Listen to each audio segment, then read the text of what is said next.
Mesdames et messieurs, bonsoir et merci car vous êtes de plus en plus nombreux à nous suivre.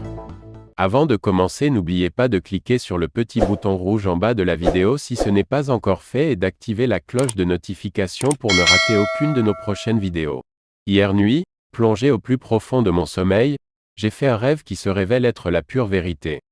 J'ai cru avoir aperçu le jeune président de la République française, Emmanuel Macron, sursauter de son lit, l'air complètement bouleversé et perdu.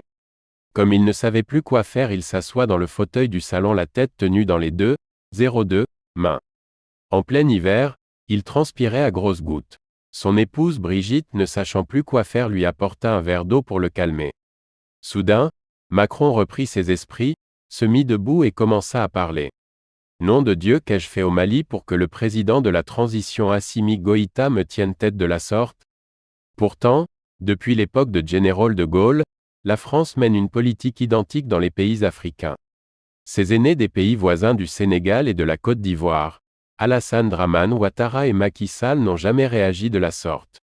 À ces mots, Brigitte lui coupa court la parole et lança. Non seulement, Assimi n'est pas de la même génération que les présidents cités plus haut.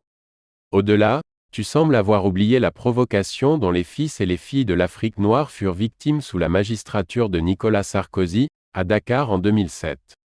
Il affirmait mot à mot dans son discours, « Le drame de l'Afrique, c'est que l'homme africain n'est pas assez entré dans l'histoire. Le paysan africain, qui depuis des millénaires, vit avec les saisons, dont l'idéal de vie est d'être en harmonie avec la nature, ne connaît que l'éternel recommencement du temps rythmé par la répétition sans fin des mêmes gestes, des mêmes paroles. Comme il l'avait si bien avoué en amont, je ne suis pas venu, jeunes d'Afrique, pour m'apitoyer sur votre sort parce que votre sort est d'abord entre vos mains. Que feriez-vous, fière jeunesse africaine, de ma pitié, si aujourd'hui, Assimi, issu de ce rang de jeunes Africains, décide de prendre son destin en main, tu dois plutôt être fier de son combat. Assimi Goïta a eu le mérite, le courage, l'audace et la dignité de mettre fin à l'éternel recommencement de la politique française dans son pays. Comme nous enseigne le proverbe Bamanan, les États africains sont restés longtemps fourrés entre les pattes de l'éléphant que constituait la France. Comprend par la même occasion qu'ils n'aspirent qu'à voler de leurs propres ailes.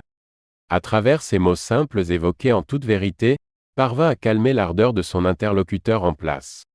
Emmanuel Macron, à moitié consolé, regagna son lit. Cependant, jusqu'à nos jours, ses nuits sont peuplées de cauchemars. Aux dernières nouvelles, son épouse lui conseilla d'appeler un psychiatre pour s'occuper de son cas, car la Fédération Mali, Guinée-Conakry, Burkina risquera fort bien d'envenimer la situation déjà tendue. C'est déjà la fin de ce flash d'informations.